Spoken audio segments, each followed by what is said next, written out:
السلام عليكم.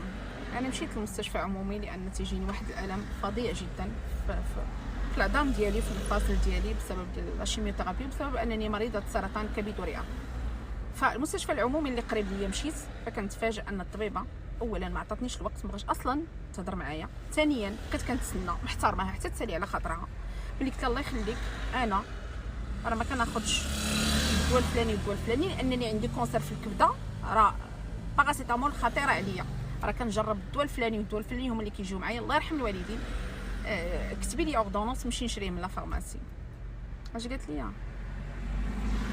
ما عنديش وقت نضيعو معاك. قلت لها هي فسري ليا، لان انا راه الكبده ديالي مقيوسه. قالت لي سير على صاحب الحمام يكتبوا لك، انا ما مساليش كتضيعي لي وقتي، انا ما مساليش نفسر لك. ودارت لي بحال هكا وقالت لي بقى جيب لي هاد النماذج يدخلوا عندي. سير قالت لي قلبي على صاحب الحمام ضيعي لي وقتي واش انا مساليه ليك.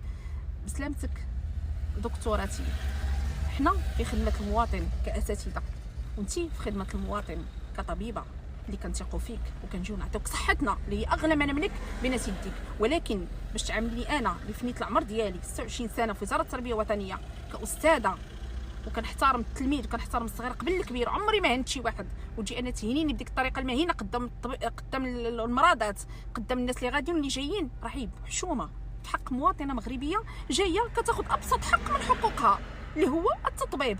من حقي كمواطنه مغربيه ندخل لمستشفى عمومي نتلقى واحد الرعايه. وهضري معايا باسلوب لبق، ما تقولي سيري عند صحاب الحمامات. قلتي مسهمك من صحاب الحمامات، ماشي اسلوب ديال طبيبه، ماشي اسلوب ديال دكتوره. حنا راه في بلد الحق والقانون، حنا في دوله المؤسسات، دوله الاحترام. احترميني كي احترمتك، قدريني كيف قدرتك، طلبت